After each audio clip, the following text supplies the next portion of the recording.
1917. The Russian Empire was cracking. The Tsar had abdicated. The streets were boiling with revolution.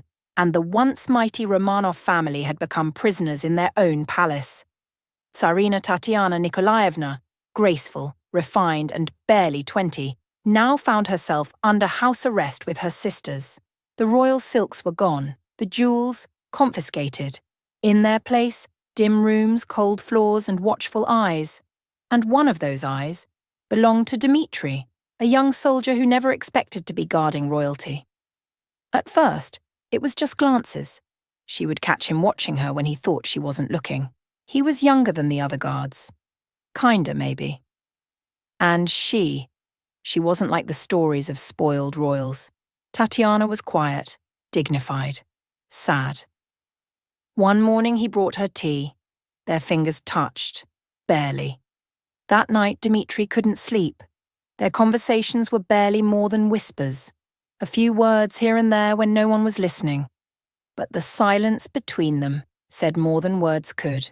She smiled at him. He stopped looking away. One evening he slipped her a folded note. Inside, a line of poetry. The next day she returned one of her own.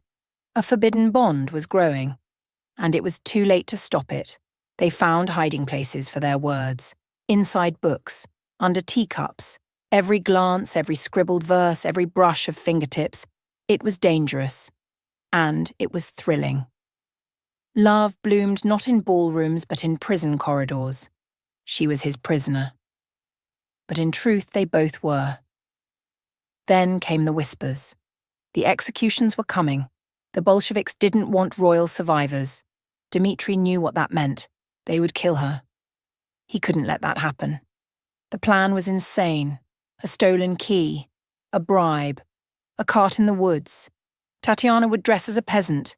He'd lead her through the guard checkpoint. No one could know, not even her sisters.